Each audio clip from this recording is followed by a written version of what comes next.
हजार रुपये दिए गए। ये किस साल की बात है? अभी की बात है, कुमार भाई बता देंगे। मेरा मतलब था कि अरे अभी 5-6 साल पहले की हाँ, बात है। आपने नाम सुना होगा ममता सक्सेना। हाँ ममता ये सक्सेना। उन्हीं के साथ वो का केस है। बेचारी पीड़ित हो गई थी। उसका ब्रेस्ट कैंसर हो गया था। हाँ, इतना हम लोगों ने उसमें किया और उसमें शक्ति क्या रखी है भी सुन के आप अभी जाएंगे। राधे श्याम दीक्षित आना चाहते थे अपना गुरु, टिकट 200 का लेके आना, घुसना नहीं दूंगा। और 4 हमने वहां पर काले काले घुसदंड बेहतरीन 2000 रुपये पर डे गिरफ्त रखे थे। कोई भी बदतमीज उठा के फेंक देना, बाद में समझ लेता। भूख करना रंगबाजी से घुस आए।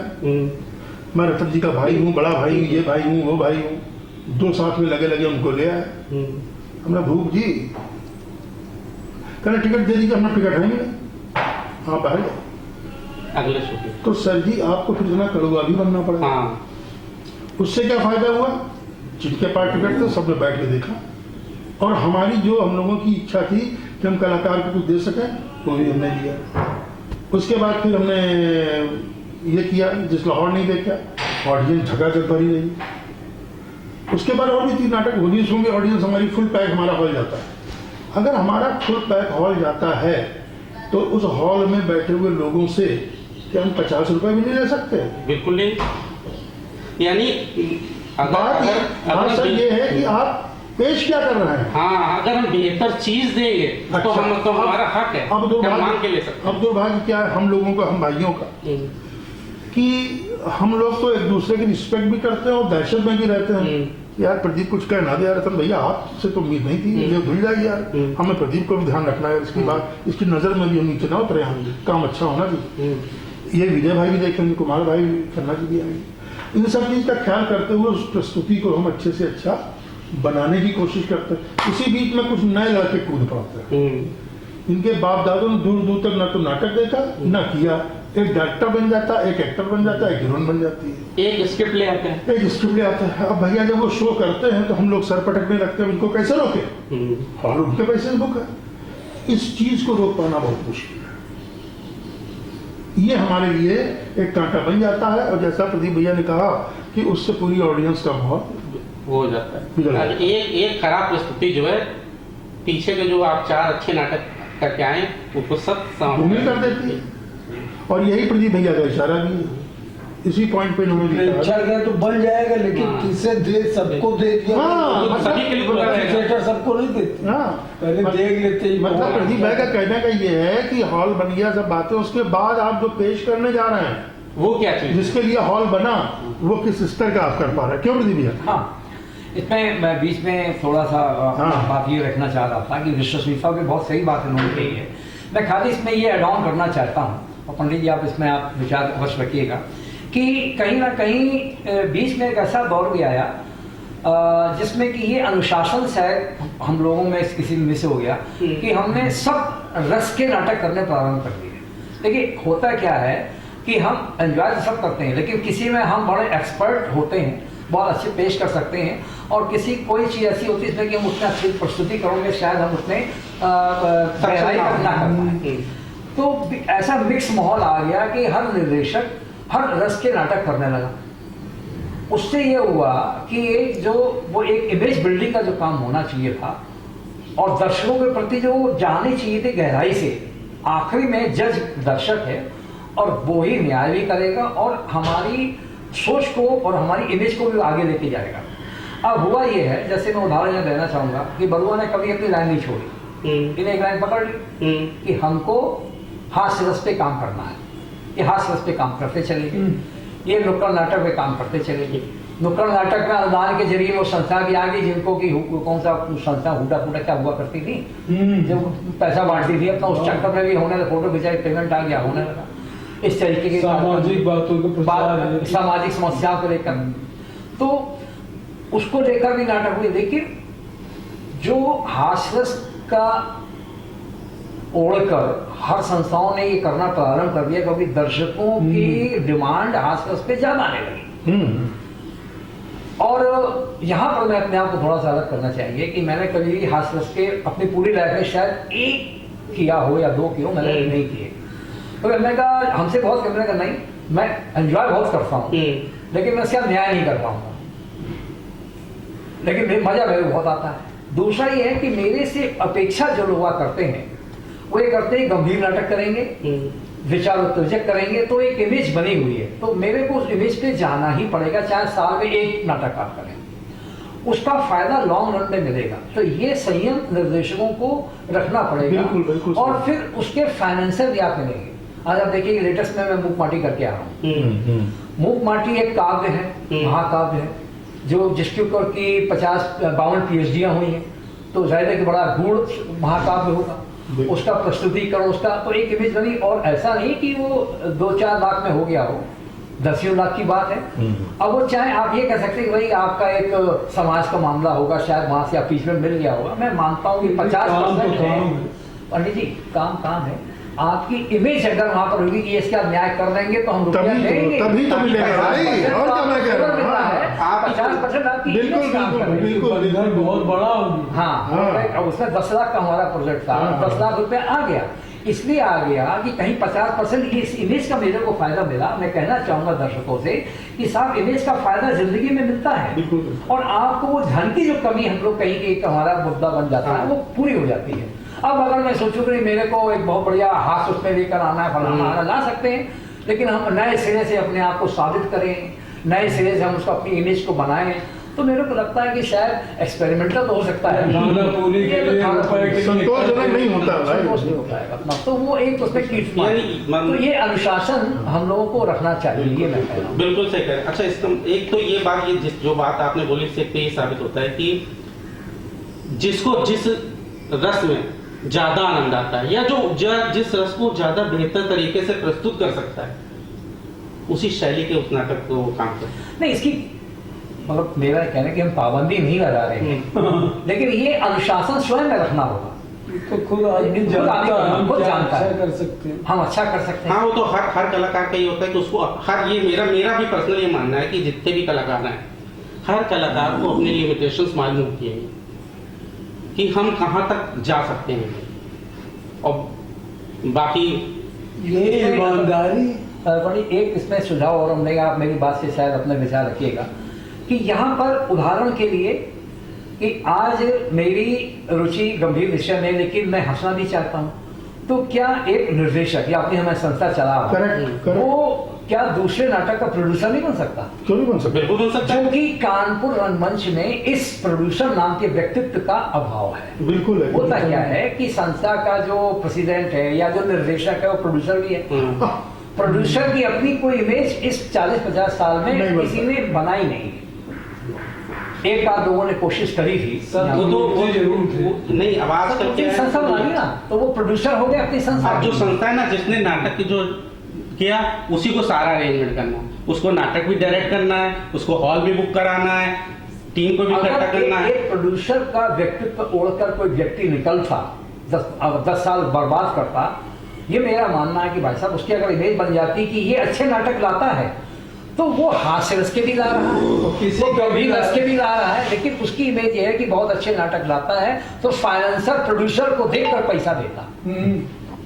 और हमारी संस्था का ले सकता है। मैंने शो कराए हैं, मैंने आप उनका सुधीर दास के मैंने शो कराए, भला तो मैंने माधव आए कि मैंने शो करवाए, मैंने उनको पेमेंट दिया, मैंने शो करवाए। ऐसा नहीं है कि भाई और जरूरी है तो ले लिया, जैसे यहाँ पर भाई आप ये कर लो, राजनारायण सेवा करें भाई कि यहाँ कानपुर आ जाओ कर लो, उसका खर्चा अगर बहन कर पाएंगे दे पाएगा। शो मैंने श्री मोहित बरुआ जी के कराए। हाँ, तो ये हम ही लोग ऐसे अपनी स्वाद का, अपने टेस्ट का, अपने जिसमें हम निष्णात हैं वो हमने प्ले करा, लेकिन प्रोड्यूसर के लेवल पर हम लोग एक दूसरे का सहयोग कर सकते हैं। मेरा प्रश्न ये है, आपकी बात तो बहुत अच्छी है, लेकिन थिएटर में कानपुर के नहीं, इसके अलावा अगर और भी आप किसी तमाम शहरों की बात करें, ये जो प्रोड्यूसर वाला है ना, ये थिएटर में तो एज अ प्रोड्यूसर, तो फिल्मों में थिएटर में प्रोड्यूसर के नाम तो मतलब इतना सुनाई नहीं पड़ता। यहाँ किया नहीं किसी ने। प्रोड्यूसर का मतलब आयोजक। हाँ, तो इसमें मैं थोड़ा सा इंटरप्ट करना चाहूंगा, नाम हम नहीं लेना चाहेंगे, हम खाली कह रहे हैं सरनेम से बात कर रहे हैं। गुप्ता जी हमारे फ्रेंड हैं, तो उन्होंने अपने आप को इस रूप में एस्टैब्लिश करने की कोशिश करी। एक आध प्ले भी बड़े अच्छे हैवी बजट के लिए क्या उनको लॉस भी हो गया, कहीं ना कहीं वो भी दिशा भटक गए, निर्देशक बन गए। अब अगर दोहरी भूमिका में आप आ गए, आप एज ए प्रोड्यूसर भी हैं, उसके आप निर्देशक भी हैं, तो कंफ्यूजन चला गया। होता क्या है कि जब आप कॉमर्शियल एंगल पर आप जब जाते हैं, तो मैं फिर इस बात को कहना चाहूंगा कि जो अनुदान देने वाला व्यक्ति है वो टीम को भी देखता है। और उस टीम में अगर मैं एक छोटा उदाहरण ले रहा हूं, फर्ज कीजिए कि हम अपने सोर्सेज से एक ऋतिक भाई, प्रोड्यूस बाई प्रदीप जी हैं, डायरेक्टेड बाई रतन भाई, और उसमें हमारे आर्ट डायरेक्टर हैं, ये है, मैं एक सजा दिया, तो जो सामने वाला वो कन्विंस होता है कि कोई भी हम अपनी आगे भाषा चूतियापा नहीं होगा। अच्छा, हाँ कि ये लोग लगे हुए हैं, काम सही हो। जैन साहब ने प्रोड्यूस किया, इसमें ये जो चीज प्रोड्यूस कर रहे हैं, इस ये जो प्रस्तुति लेकर आए ये मोहर लग गई। हाँ, मैं फिर एक उदाहरण दे रहा हूँ। जब हमने, मैं अपनी रिसेंट का मेरी लाइफ का सबसे हैवी बजट प्ले मूव माटी था, तो अब उसमें आर्ट डायरेक्टर, लाइट डायरेक्टर कौन है? राजनाथ दीक्षित। सेट डिजाइनिंग कौन है? शफी अंसारी।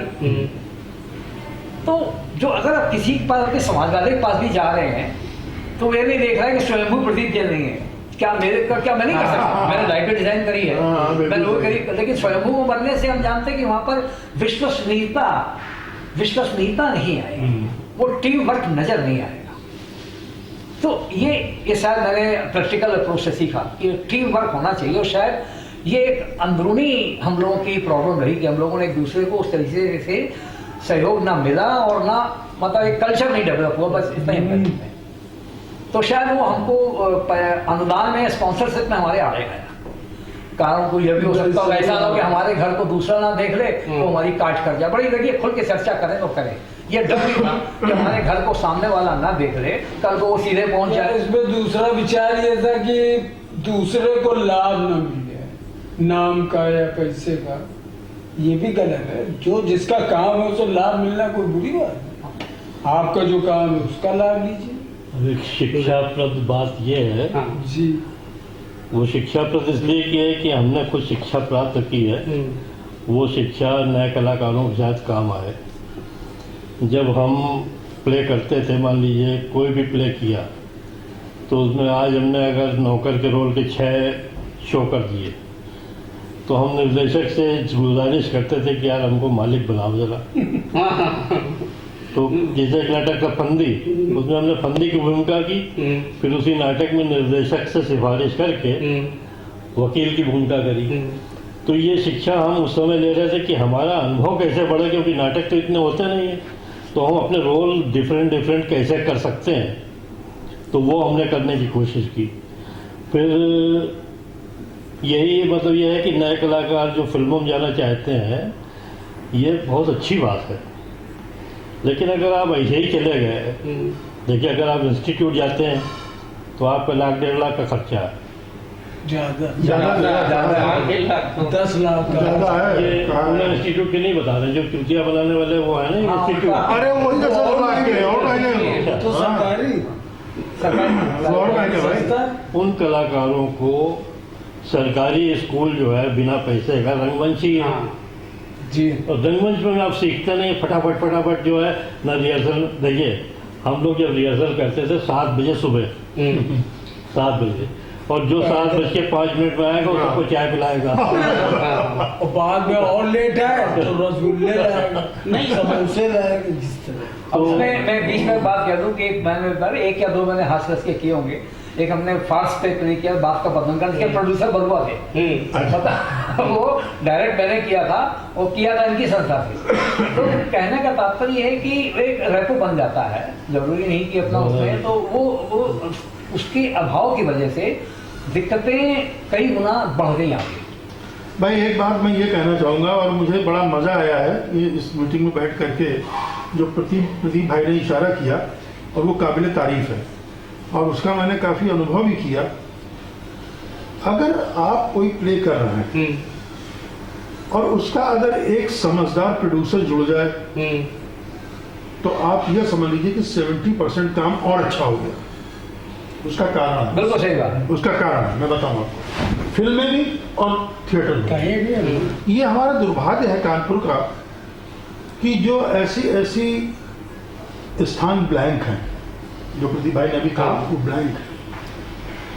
अगर आप आगरे चले चलिए, आप भोपाल चले चलिए, मैं बहुत बड़े नाम ले रहा हूँ थिएटर के मामले में, इंदौर चले चलिए, बगैर प्रोड्यूसर के नाटक नहीं होता। क्यों नहीं होता, उसका जवाब दे रहा हूँ। सबसे पहले जब कोई थिएटर टीम प्ले स्टार्ट करने जाती है तो वो सबसे पहले किसी से कॉन्टेक्ट करती है, तो प्रोड्यूसर कि हमको एक सर हम एक प्ले करना चाहते हैं, ये स्क्रिप्ट है, हमारे पास 4 डायरेक्टर हैं, आपकी राय क्या? यार अगर ये सब्जेक्ट है तो भाई इन 4 में इसको देखो ना क्या है इस प्ले के लिए, पर्टिकुलर ये जो स्क्रिप्ट उठा रहे हैं आप, इसके लिए ये फिट बंदा बैठा है, क्योंकि उसको पहचान है कि इस वाले स्क्रिप्ट के ऊपर यही वाला आदमी जो है जब बेहतर तरीके से न्याय करता है। शुरुआत होती है। ऐसा नहीं है कि रतन भाई तो यार कल तक कर रहे थे लाहौर, आज कर रहे हैं दिल की दुकान, तो इनको ये तो ना यार ये कर दिया अलग, इनको नहीं, इनको ये। वहां से बातचीत का सिलसिला शुरू होता है, फिर धीरे धीरे 10-15 दिन के अंदर वो पूरी टीम बन जाती है। अब निर्देशक कहता है आदरणीय प्रोड्यूसर महोदय मुझे ये रिक्वायरमेंट है, मुझे ये चाहिए। प्रोड्यूसर कहता है बस ठीक है, ये व्यवस्था मैं कर रहा हूँ। वो पूरी तरीके से बैकग्राउंड में रह करके आपकी पूरी व्यवस्था करता है, like a father of the theatre उस वक्त होता है, सारी व्यवस्था करता है और आपको वो मुहैया कराता है। जब आप शो कर रहे होते तो आपके यहाँ पर कोई टेंशन नहीं होता है, आपका पूरा कंसंट्रेशन जो आप काम कर रहे हो उसी पे। और प्रोड्यूसर अकेले नहीं होता है, प्रोड्यूसर के हाथ में 5 लोग होते हैं जो अलग अलग दिशाओं में दौड़ करके उस काम को अंजाम दे रहे होते हैं। तो श्रीमान जी कानपुर में उस स्तर पे काम ही नहीं हुआ।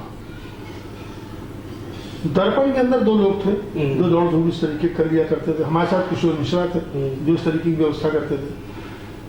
लेकिन उन लोगों के अंदर विशेषता क्या थी कि वो मंच पर नहीं आते थे, कहते नहीं हम रोल नहीं करेंगे, भैया पीछे दे सकते, वही सही प्रोड्यूसर भी बन सकता है। लेकिन इस कानपुर में क्या हुआ, अगर प्रोड्यूसर में क्या रखा है यार, ये देखो मंच में तालियां बटोर रहा है, फोटो में ये छप रहा है, नाम जरा दे दिया हाँ नहीं समझा। ये बड़ी गंभीरता वाली बात है, बड़ी संयम वाली बात है, बड़े धैर्य वाली बात है कि जो प्रोड्यूसर बनता है, इसलिए प्रोड्यूसर यहाँ नहीं बनता है। इसलिए कानपुर में ये लेकिन उसकी प्रोड्यूसर की अहमियत बहुत होती है। और मैं आपको ये बता दूं कि एक कंपनी के लिए मैं उसका पूरा स्टेज एक्टिविटीज हम देखते हैं उनके फंक्शन में, जो कि इनका एनुअल या हर 3 साल में होता है, उनके पेमेंट होता है। और उससे मैंने यहाँ कई लोगों को जोड़ रखा है, जो निष्ठा जी को मैंने जोड़ा हुआ है, उनके डांस ग्रुप को लेके जाता हूँ और बहुत हाईली पेड होते हैं, जो उन्होंने मांगा वो हमने दिया है। तो थिएटर का भी एक आया कि साथ साथ थिएटर भी होना चाहिए, तो मैंने यहाँ के ग्रुप को लेकर उनसे कहा कि ये आपको करना है theatre, and I paid handsomely, amount हम यहाँ नहीं खोलना चाहिए, काफ़ी अच्छा। और वो वहाँ पर उसका वो नाटक वहाँ करे हमने लेटेस्ट टेक्नोलॉजी पे डबिंग करके उस हिसाब से स्क्रीन के साथ LED स्क्रीन के साथ में करा। लेकिन होता ही है कि एज ए प्रोड्यूसर वहाँ पर मेरी इमेज थी बहुत अच्छी थी, उस पर मेरे 3 प्ले में 1 प्ले मेरा वहाँ पे फ्लॉप चला गया टेक्निकल फ्लॉप्स की वजह से। तो जो कलाकार थे उनको पर कोई आश नहीं आई। उस कंपनी ने मेरे को अलग से बुलाकर जो समीक्षा हुई और मैं पॉइंट आउट किया कि ये बहुत बेकार था और उसके लिए आज तक कहीं ना कहीं हमको रिग्रेट करना पड़ता है। तो एक बहुत बड़ी शील्ड है प्रोड्यूसर डायरेक्टर के लिए और कलाकारों के लिए कि वो फेल्योर को अपने माथे पे ले जाता है। वो कंपनी मेरे को कहना चाहिए अमाउंट देती थी, मेरी सर्विसेज बहुत अच्छा था, लेकिन वो आगे के लिए चेतावनी भी देती कि ऐसा नहीं होना चाहिए। लेकिन वो जो फ्यूचर के लिए अगर मैं उनको लूंगा या कहूँ तो किसी कोई कंडीशन नहीं कि ये कलाकार दोबारा नहीं आएगा, वो कंडीशन वहां उनके लिए नहीं लगा। ये बहुत प्रैक्टिकल बात आपसे कर रहा हूँ मैं, क्योंकि यहाँ पर कॉमर्शियल हित जुड़ गए, जहाँ पे मेरे को एक रेमुनरेशन दाख में मिल रहा है, तो वहाँ मेरी जिम्मेदारी कितनी होगी, हमारी विश्वसनीयता किस अरोमा में है, ये बात समझाने के लिए मैंने इतनी बात कही है। इसलिए अगर यहाँ पर एक प्रोड्यूसर को अगर हम लोग डेवलप करने की कोशिश करते तो शायद रंगमंच के ये बुरे दिन नहीं होते जो आज हम लोग देखते। बहुत बढ़िया बात है, काबिले तारीफ बात है प्रदीप भाई की, और मैं ये चाहूंगा कि आगे अगर हम लोग कोई काम करें तो हम लोग एक दूसरे से जुड़ करके प्रोड्यूसर की भूमिका भी अदा करें। हर एक के तस्कर में सारे बाण नहीं है। हाँ बिल्कुल सही, बिल्कुल सही। अगर हमें फंदी चाहिए महीन काम देखना है तो हम पंडित पास जाएंगे, ये नहीं कम मिल जाएंगे। हाँ। एक मैंने प्ले किया था गुड़गांव डॉक्टर, हाँ। मेरा फ्लॉप हो गया। हाँ, जब बहुत बढ़िया। में एनर्जी थे, हाँ, बहुत बढ़िया। पंडित जी का बहुत बढ़िया हाँ, सुपर हिट हो गया था, बिल्कुल। सुपर हिट हो गया। तो हाँ। हमने कहीं ना कहीं देखा कि ऐसा क्या हुआ, तो कहीं ना कहीं मानना पड़ा कि वो जो गहराई थी, या तो मैं समझा ना पाया कलाकारों को, या वो जो आउट ऑफ जो भी रहा हो, लेकिन वो कहीं ना कहीं जो है वो मिसमैच था। मैंने गुड़गांव डॉक्टर उनका भी देखा हुआ कि कुमार भाई ने काम किया था, और हमने अपने जबकि बेरोज बनर्जी बहुत बड़ा नाम है, हाँ। लेकिन वो नहीं कर पाया। तो एज ए डायरेक्टर मैं अपनी कमी मानता हूँ। तो वो जरूरी है कि हर जगह हर चीज हर एक के हाथ से डायरेक्टर जो है वो एक्टर क्या बनाएगा, नहीं, एक्टर तो खुद डायरेक्टर निकालना की बात समझे, हाँ, उसको निकाले वो, उसको हाँ। निकाले। देखिए प्रोड्यूसर वाली बात पे जो आपने छेड़ी, मैं इस पर बहुत ध्यान दूंगा। हम और कुमार भाई दोनों ये कर रहे थे इशक जादे, तो देखिए अब वहीं पर पॉइंट पे बात आ रही है। Produce by B.R. Chopra, Yash Chopra. क्यों आज भी इंडस्ट्री में प्रोड्यूस बाय चल रहा है, प्रोडक्शन पहले आ रहा है। हाँ। ये किसका प्रोडक्शन है? उसको प्रोडक्शन हाउस प्रोडक्शन हाउस की मैं तारीफ करेंगे हम और कुमार भाई दोनों, कि जो व्यवस्था और जो चीजों की मुहैया वहां पर चीज थी, बड़ा काबिल तारीफ थी। इनके मुंह से जो बात निकली तो फिर वो तीर की तरह चली और आगे। भाई बहुत हमने बड़ा- छोटे प्रोड्यूसरों के साथ भी काम किया, जहां पर दोपहर में खाने नहीं, ऐसों के साथ भी काम किया। तो डिपेंड करता है कि कौन प्रोड्यूसर क्या कर रहा है। अब जो प्रोड्यूसर के पास दोपहर का खाना नहीं होता था, उसके पीछे कहीं से फाइनेंस पोजीशन खराब होती थी, और उससे क्या फर्क पड़ता था? उससे सीधे प्रोडक्शन में फर्क पड़ता। उसकी फिल्म या उसकी चीज उतनी सुंदर नहीं बन पाती थी, जो कि अच्छे प्रोड्यूसर और अच्छे फाइनेंसर के जुड़े होने से आउटपुट निकलता था। बड़ी मतलब वाकई काबिल तारीफ बात है कि इशक जादे में सारे के सारे कानपुर और लखनऊ के लोग थे, कोई हीरो हीरोइन नहीं था। ना अर्जुन कपूर हीरो थे और ना परिणीति चोपड़ा हीरोइन थी, लेकिन 70 लाख की फिल्म 700 करोड़ ऑल वर्ल्ड का बिजनेस कर जाए, कितनी बड़ी बात है। ये मुनाफा जो यूपी वालों का हाँ। और यूपी के कल्चर का अगर यहाँ बटे, अगर यहाँ सर बटे, और सर उसका बेनिफिट देखिए क्या हुआ। उस डायरेक्टर को इमीडिएट दूसरी फिल्म मिल गई, और उस डायरेक्टर ने इमीडिएट हमको फट से बुला दिया। हमको ये फायदा हाँ। कि हमको सेकंड फिल्म भी इमीडिएट मिल गई उसकी, यशराज बैनर्जी, दावतेश, हाँ लवतेश, और उसमें हमको एक बहुत बड़े कलाकार अनुपम खेर के साथ काम करने को मिला, है ना। तो ये फायदे हमको एक प्रोडक्शन हाउस से ही मिले। जिसकी कि हम ये तो नहीं कहते यहाँ हाउस हो, लेकिन कम से कम एक ऐसा बंदा हम लोग के बीच में से 15-20 निकल साल के आए, में सामने निकल निकल। सकता था, व्यक्तित्व बन कितने सकता वर्षों था, में? हाँ, कितने हाँ, वर्षों में आराम बन जाना चाहिए था, जिसके नाम पे पैसा आता। और तो ये जो ख्याति जो रतन जी को डायरेक्ट फिल्म इंडस्ट्री ने बुलाया, उसके पीछे इनकी मेहनत भी तो देखिए, लगातार रंगमंच करते रहे। वो तो वो व्यक्तिगत होगी ना। हम तो एक सामूहिक यहाँ पर एक बात कर रहे हैं कि आज जो चर्चा यहाँ पर एक हुई कि कानपुर रंगमंच कहाँ अपने प्रोफेशन को छोड़ के इसमें टाइम इसमें पूरा ये एक बड़ी बात, बहुत बड़ी बात है, और उसके लिए तो त्याग और वो तो आपको सेक्रीफाइस करना ही पड़ेगा। वैसे रंगमंच के लिए तो मैं सिर्फ इतना कहूँगा कि जो भी प्रोडक्शन करे उसको जल्दबाजी में न करें, नहीं करे, बिल्कुल। बहुत अच्छे ढंग से चुनाव करें। और एक चीज़ और है कि जब हम लोग थिएटर करते थे तो रिहर्सल में कभी जितेंद्र मेहता को बुलाया, पत्रकार जितेंद्र मेहता स्वर्गीय, मतलब जो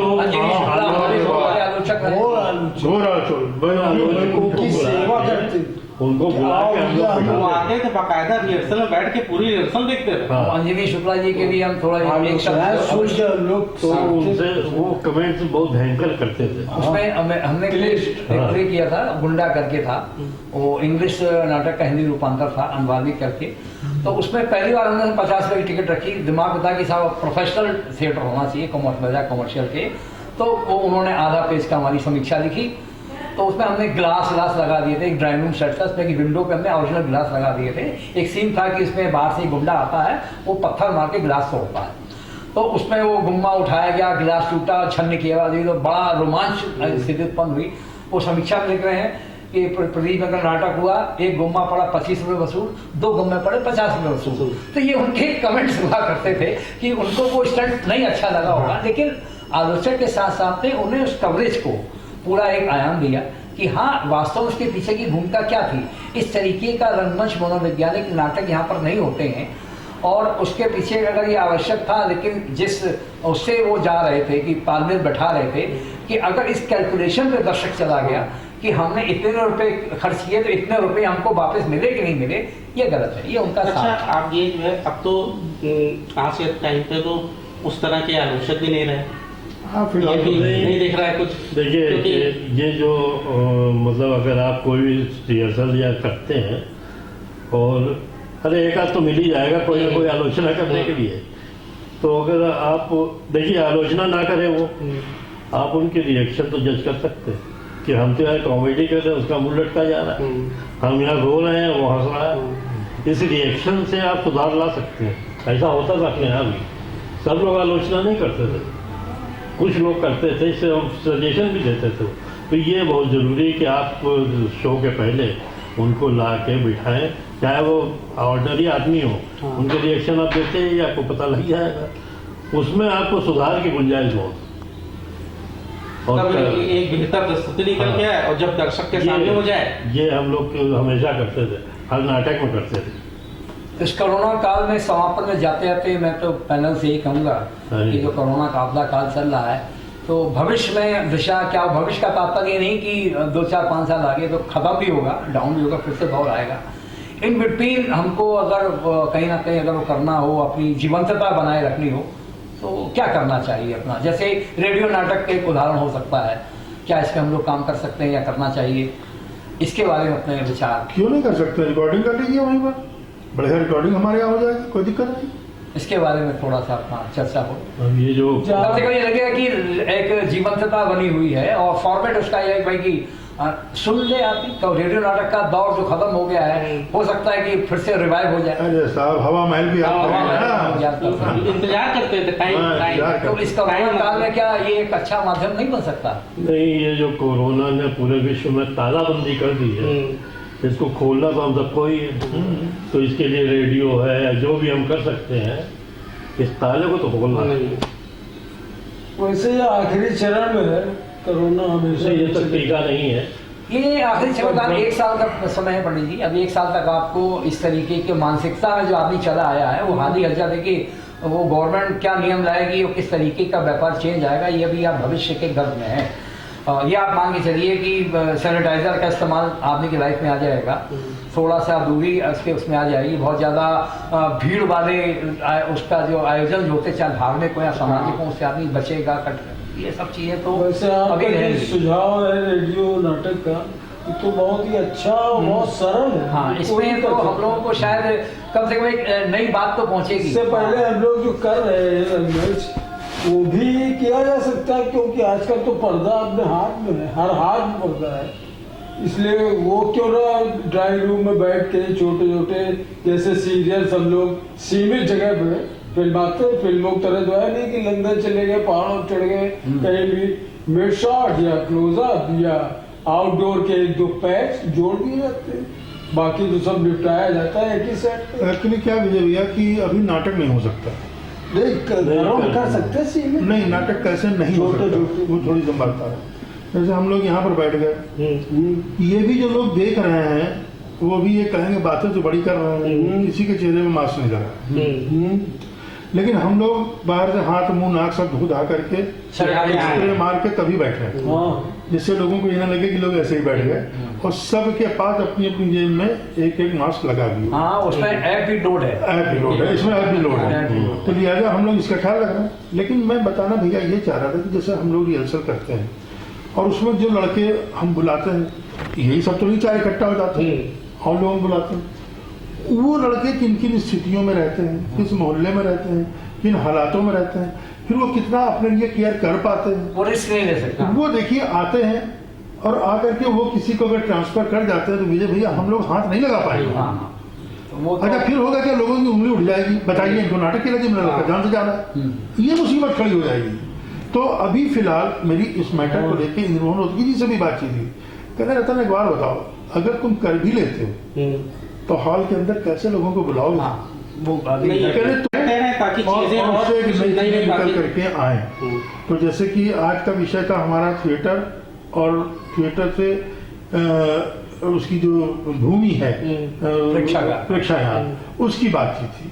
तो उस पर अब हम लोग आगे अगला कदम बढ़ाएं और जो हमारे कानपुर के अंदर बंद पड़े हुए प्रेक्षागार है या धूमिल हो रहे हैं उनको अपने शहर के अधिकारियों से मिलजुल करके और आपस में हम लोग संगठित होकर के ये सब तो सही है, लेकिन प्रस्तुतिकर्ता को भी आप सीखना चाहिए कि हमारा प्रस्तुतिकरण भाई बहुत सशक्त है। करेक्ट, बिल्कुल। जैसे किसी ने कहा था कि देश तो वही सब कुछ तो देखने को ही आएगा, 1 मिनट के लिए भी नहीं। कुछ चीजें देखी जाएगी जो गुण हो।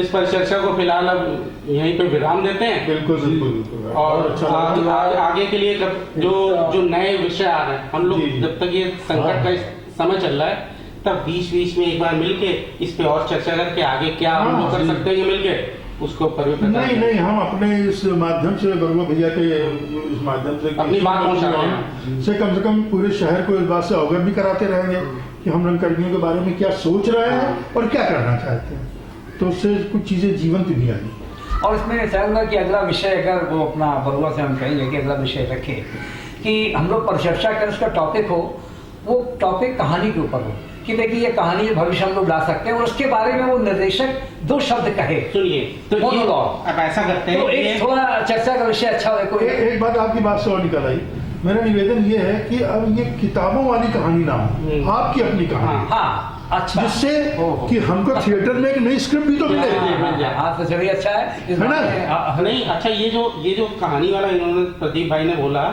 इसमें चलन में लोग कई लोग ये किस्सा गोई के नाम से कहानी सुनोगे के नाम से ये कहानियां ही सुना रहे हैं और बहुत अच्छे स्कूल हुआ। तो इसीलिए मैंने कहा रेडियो नाटक अगर हो जाए तो एक अच्छा विकल्प इस समय कोरोना काल में हो सकता है। सर जी एक जगह में बैठा हुआ था कानपुर में ही, तो वहां से शीशा लगा था जिससे मैं दूर देख रहा था, वहां बच्चों का एक मैच चल रहा था।